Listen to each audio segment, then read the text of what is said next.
আসসালামু আলাইকুম ওয়া রাহমাতুল্লাহি ওয়া বারাকাতুহু। চকরিয়ার বাইরের কোন মানুষের আছে না তোফাইল ভাই ছাড়া? নাই। চকরিয়াবাসীর পক্ষ থেকে একজন উপজেলা সম্মানিত চেয়ারম্যানের ফুলেল শুভেচ্ছা।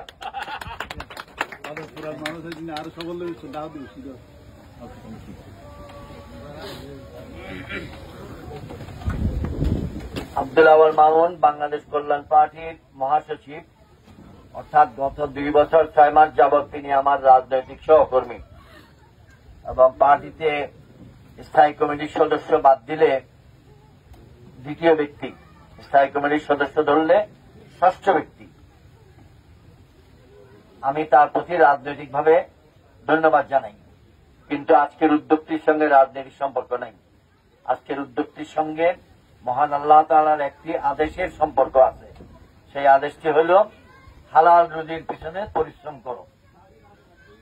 তিনি হালাল রুজি করবেন। তিনি আধুনিক মানুষ, বার্মিংহাম শহরের লন্ডনে থাকেন, দুনিয়ার অর্ধেক দেখেছেন। সুতরাং এই পল্লী গ্রামে চকরিয়া পৌরসভার মাঝখানে একটা সুন্দর আবাসন প্রকল্প তিনি করে মানুষকে দেখাবেন। এর জন্য আমি অত্যন্ত খুশি মনে মহান আল্লাহর কাছে দোয়া করছি, আল্লাহ যেন তাদের এই চেষ্টাকে কবুল করেন। আমি তার পিতার সঙ্গে 2 বছর 9 মাস আগে পরিচিত হয়েছিলাম, তার শ্বশুরের সঙ্গে টেলিফোনে পরিচিত হয়েছিলাম 2 বছর 9 মাস আগে। আজকে চাক্ষুষ তাকে দেখলাম। তার পরিবারের ভাই বোনদের সঙ্গে পরিচিত হয়েছিলাম 1 বছর আগে তার শালীর বিয়ের সময়।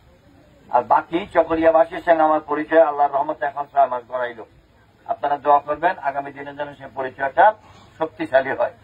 আমার পক্ষ থেকে একটি উপদেশ পরামর্শ সেটা হলো এই, বাংলাদেশে যে কোনো কিছু করতে গেলে মানুষের প্রতিবেশীদের খেয়াল রাখে না। এখানে জায়গা জমি, মানুষের আসা যাওয়া, মানুষের কষ্ট, আশা আকাঙ্ক্ষা সবকিছুর দিকে আশা করি আব্দুল আওয়াল মামুন এবং তার সঙ্গীরা খেয়াল রাখবেন। এটি আমি আপনাদের নিকট আমার পক্ষ থেকে উপদেশ বা পরামর্শ যে মনেই নেন সেটা আমি খেয়াল করব। যেহেতু চকরিয়া পেকুয়ার এমপি আপনাদের অনুষ্ঠানে এসেছে, এর মানে এটা আইনগত কিছু না, এটা সামাজিক, এটা এলাকার রাজনীতি। আমাদের একজন গণ্যমান্য ব্যক্তি, তিনি কল্যাণ পার্টির মহাসচিব না হইলেও তিনি পৌরসভার একজন গণ্যমান্য ব্যক্তি, ছাত্র জীবনে বড় রাজনীতি করেছেন। ওনার পিতা ও ওনার শ্বশুর চকরিয়া পৌরসভা চকরিয়াবাসীর নিকট অত্যন্ত সুপরিচিত মুরব্বী। সেই সুবাদেও আমার এখানে আসা অবশ্যই দায়িত্ব। কল্যাণ পার্টির মহাসচিব ছাড়া আরো 30 জন 40 জন 100 জন লোকে ফাংশন একটা 6 মাসে গেছি আমি। তাহলে কেউ যেন মেহরবানি করে এটা বলেন না পার্টির লে এসেছিলেন, আর সিঁড়ি চকরিয়াবাসীর লে। আর যারা চেয়ারম্যান ভাইয়েরা আইসুন, আমরা হতা হই ন পারন, আবহাওয়া খারাপ দেয়, আমরা দেখুন সারা রাখুন, আমরা সাথে কৃতজ্ঞ। সাইদি ভাইও কথা নেওয়া হয় আর মেয়র ভাইও কথা নেওয়া হয়। আমরা ইয়ানে বেয়াদবি নলেবেন, আশা করি আল্লাহকে দোয়া করিবেন। আর আশা করি এই প্রকল্প সুন্দরভাবে হইব। তবে তাই আজ শুভ সূচনা করে দিয়ে বিসমিল্লাহ করে দিয়ে দিন একটা দুর্যোগপূর্ণ আবহাওয়া। আশা করি আজ কষ্ট দিয়ে আল্লাহ তেরা কষ্ট করে ইনশাল্লাহ আজ উদ্যোগ দিয়েন। এখন বাতাস আইয়ের, বৃষ্টি আইয়ের, জিলেপি নো মানে কেকাইনি জিলেপি লেখা দিচ্ছ ভিডিওতে কেক খাইতে কষ্ট হইব।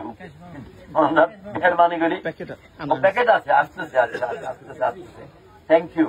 আর ফক্ত লন্ডন আর কইবেন কিছু নাই।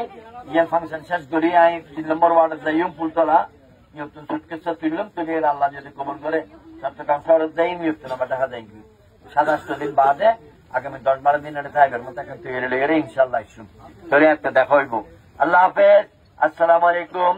এবং রাজনৈতিক পরিভাষায় জয় বাংলা, জয় বঙ্গবন্ধু, বাংলাদেশ চিরজীবী হোক।